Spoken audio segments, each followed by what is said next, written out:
Hey, 42 here. If you've ever found yourself flipping furniture as you search frantically for your car keys, you'll know how easy it is to misplace something. Maybe you lost your phone, your wallet, or the will to live. But of all these, the biggest mystery is how we lost 1 billion years of history. This is far more serious than when you found your keys in the bread bin, because there's a colossal blank spot in our planet's past, and nobody's quite sure where we put it. To put things into perspective, 1 billion years is almost a quarter of Earth's existence, and yet there's a 1 billion year gap in the fossil record that geologists call the Great Unconformity. Let's dig a little deeper, shall we? Speaking of which, if you ran outside right now and started to dig, you'd uncover older layers of rock the deeper you got. First, you'd find an Alanis Morissette tape from the 90s, maybe a disco ball from the 70s. But eventually, you'd excavate some Roman coins and other assorted artifacts. So, why is it that both human and natural remains sink deeper into the Earth as time passes? Well, the Earth's surface is constantly being littered with fine particles like sand and dust. This sediment accumulates in an agonizingly slow process called deposition. Then, in another process called cementation, these mineral particles gradually bind together until, a few million years later, and sedimentary rock is formed. Then, another layer of rock forms on top of that, then another, and so on, until the ground beneath your feet is like a trifle. A rock trifle, with millions of layers made over millions of years. And not a single one of them contains custard. What a tragedy. But during all this sedimentation and cementation, animals are doing their usual party trick of dying. All the soft squidgy bits get eaten or decompose, but sometimes the harder bits, like bones, shell and husk, get covered in dust, slowly succumbing to the sedimentation, thus becoming encased in rock. Over time, water penetrates this rocky tomb, which dissolves the biological remains within. Eventually, minerals fill that void and form a fossil, which of course is just a rock replica of the creature that once resided there. Importantly though, that fossil is frozen in time, enshrined in the sedimentary rock from the era in which the animal lived. Much of our understanding of the history of the planet and life itself has come through studying the sequence of sedimentary rock layers and the treasures they've trapped through time. Often the different layers, called strata, are clear and distinct, with each revealing something unique about the age it was formed in. The stupendously fun pastime of studying strata is called stratigraphy, and one of its guiding principles is the law of superposition, which states that, if undisturbed, the lower down the rock layer, the older the rock. Not exactly rocket science, but it does mean that generally when you're looking at a cross-section of geologic formations, you get a fairly neat picture of the passage of time. But unfortunately, history isn't so predictable. Whilst new layers of sedimentary rock are being formed in one location, in another, conditions can change, and sedimentation just stops. Wind and water erosion can move particles elsewhere, effectively deleting part of a geologic record. After a while, sedimentation might resume in that location, but these temporary interruptions will forever leave a gap in that rock's record, and sometimes that gap, called a hiatus, can be millions of years long. It's like hitting pause, rewind, and then record again whilst in a very long conversation. In the final recording, there will be missing parts that are irrecoverable, and if these parts are integral to the meaning of said conversation, then the whole thing will no longer make any sense. When these hiatuses happen, it creates a noticeable difference in the angle, colour and texture of the new rock that sits on top, as can be seen here and here. Geologists call this feature an unconformity. It was Danish man Niels Steensen, considered the father of stratigraphy, who first sketched an unconformity back in 1669. But it was a Scottish farmer called James Hutton who discovered the first significant unconformity.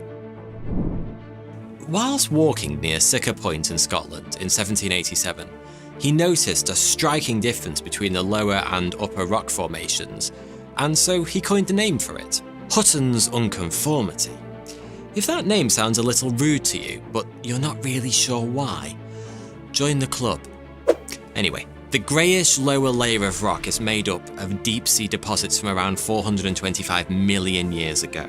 But the reddish upper layer was deposited by rivers and streams about 345 million years ago. That's a hiatus of about 80 million years. It was on the back of this discovery that Hutton helped develop some major theories about the movement of tectonic plates and the forces that shape the face of the Earth. Some geologists call Sicker Point a geologic shrine, which tells you how incredibly strange both this formation and geologists actually are. However, the most unusual unconformity was found in 1869, when John Wesley Powell was observing a strange mound. Whilst traversing the Grand Canyon, he noticed a vertical rock formation butting up against horizontal formations. Channeling the supreme creativity of his geologist predecessors, he named it Powell's Unconformity.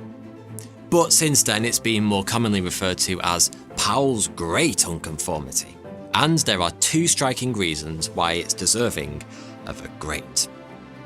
Firstly, the unconformity actually spans an entire continent, stretching across Laurentia, which is the name for the ancient heart of North America.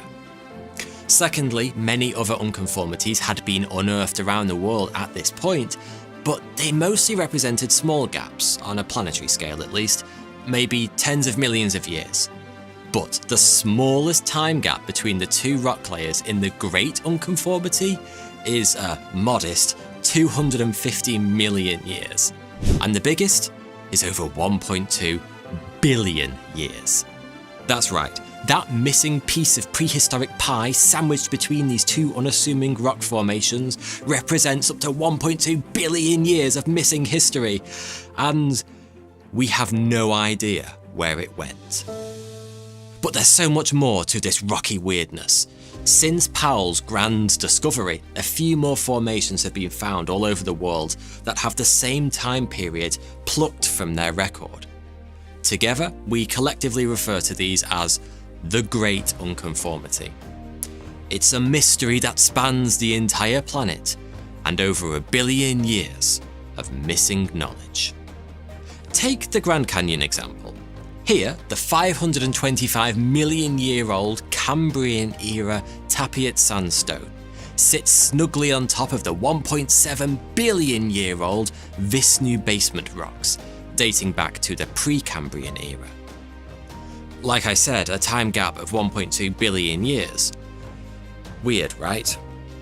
Scuttle over to the Ozark Plateau in Missouri, where we see a similar sight. 500 million year old sandstone sits suspiciously atop 1.4 billion year old granite, representing a 900 million year hiatus. For the sake of all that is igneous, what's the metamorphic heck is going on here? Well, some have suggested a theory to explain the Great Unconformity, and it's called the Snowball Earth theory. It refers to a time during the Cryogenian period, around 650 million years ago, when the Earth's surface was thought to be covered by glaciers and ice sheets, like a giant snowball. Glaciers are capable of causing erosion on a massive scale as they grind across landscapes, and it's been estimated that they collectively removed 2 to 3 miles from the Earth's surface. Basically, the Earth had its face exfoliated. Now, do you remember me saying that the younger rocks that sit atop the Great Unconformity all around the world date back to a period called the Cambrian period? Well, what's really interesting here is that the Cambrian period was when the biggest explosion of life in our planet's history took place. During a tiny timeline of only 11 million years between approximately 541 and 530 million years ago. the original ancestors of almost all the life forms we currently know today, sprang into existence. For example, this is when fish first appeared. There was life before this event, sure, but this short window was when Mother Nature downed a Red Bull, snorted some cocaine, and hit the big evolutionary boost button. So how does all this relate to the Snowball Earth theory? Well, when all these ice floes started to hit the ocean, they deposited gargantuan quantities of nutrient-rich minerals into the water, where, the theory goes, it was responsible for the aforementioned explosion of life.